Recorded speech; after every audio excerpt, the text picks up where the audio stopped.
Hello বন্ধুরা, good morning. আমার ব্লগে সবাই স্বাগত। আশা করছি তোমরা ভালো আছো আর আমি খুব ভালো আছি। দেখতে পাচ্ছ আমার চোখ মুখের অবস্থা, তো দেখেই মনে হচ্ছে ভালো আছি না খারাপ আছি। তো সবার প্রথমে বলবো, আমি তো তোমার সামনে আসলে হেসে একগাল হেসেই চলে আসি।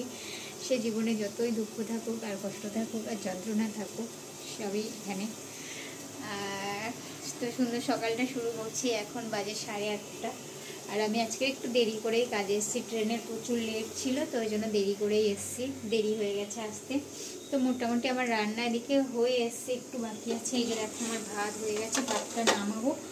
আর কি রান্না করছি তোমাদের সাথে শেয়ার করব। একটু দাঁড়াও, আমি ভাতটা নামিয়ে নিই, নাহলে ভাতটা গলে যাবে, তারপরে আবার আচ্ছা সে বকা খাবো। এতটাই হাত বড় হয়ে আছে যে আমার নেতাই লাগছে না।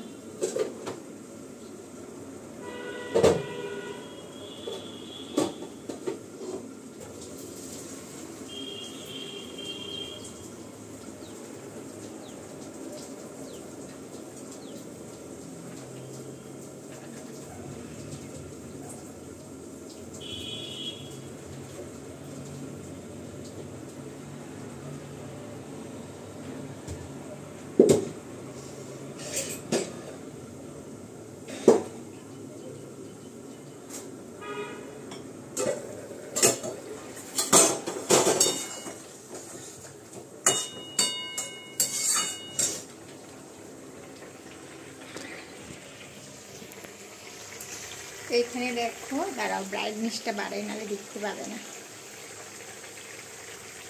তো এখানে দেখো কই মাছ রান্না করছি।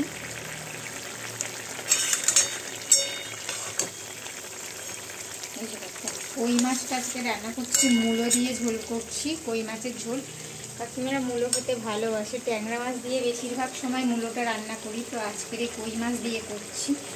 আর এদিকে রান্না করেছি, এই যে দেখো একটা সবজি সেদ্ধ করেছি নুন আর গোলমরিচ দিয়ে। আর এই লাউটা কালকের ছিল, গরম করেছি। আর এখানে দেখো শিম ছেচকি বানিয়েছি, এটা কারি পাতা জিরে ফোড়ন দিয়ে বানিয়েছি। আর বেশি কিছু বানাইনি। কালকের ডাল ছিল আমলকি দিয়ে ডাল, আজকের একটু জল দিয়ে পাতলা করেছি। এই যে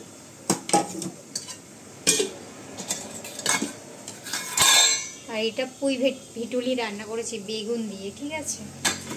আর ওই পাশটাতে হচ্ছে টিফিনের জন্য আলু গাজর, আর ওর মধ্যে দেবো মটরশুঁটি। মটরশুঁটিটা একটু পরে দেব, এখনো ছাড়ানো হয়নি, ঠিক আছে, তো ওই জন্য এখনো দেওয়া হয়নি। কাকিমা বলছি মাছের ঝোলে কি ধনে পাতা দেবো?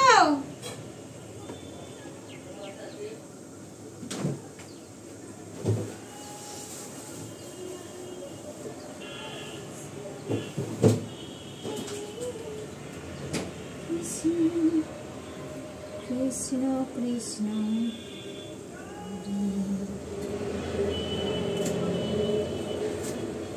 এই যে ধনে পাতা কেটে নিয়ে মাছের ঝোলে দেবো।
তো আজকে রান্নাঘরে বেশি কিছু রান্না ছিল না, দেখতে পাচ্ছ আমার মনটা একটুও ভালো নেই। কেন ভালো নেই, কী জন্য ভালো নেই সেটা তোমাদের সাথে বলতে পারছি না এখন। তো এই যে দেখো রান্নার অবস্থা, এখানটাতে এরকম একটা অবস্থা হয়ে আছে। আমি এগুলো গোছ করব, রান্না শেষ করব, রুটি বানাবো। তো সব কিছু মিলিয়ে মিশিয়ে অনেকটা বাকি আছে। চলো, ওদিকে ভাতটাও দিয়ে দিয়েছি দেখছো। তো ওই কাজের দিদিটা আসছে না, বাসন মাজে যে, আমি এই যে বাসন মেজেছি দেখি, এক পাজা বাসন মেজেছি। আর সকালবেলা বাসন মাজবো বলে তাড়াতাড়ি করে সোয়েটারটা খুলে দিয়েছি, কারণ সোয়েটার পরে আমি একদমই কাজ করতে পারি না, ঠিক আছে, ওই জন্য সোয়েটারটা খুলে দিয়েছি। তো চলো, একটা সবাই খুব ভালো থেকো, সুস্থ থেকো।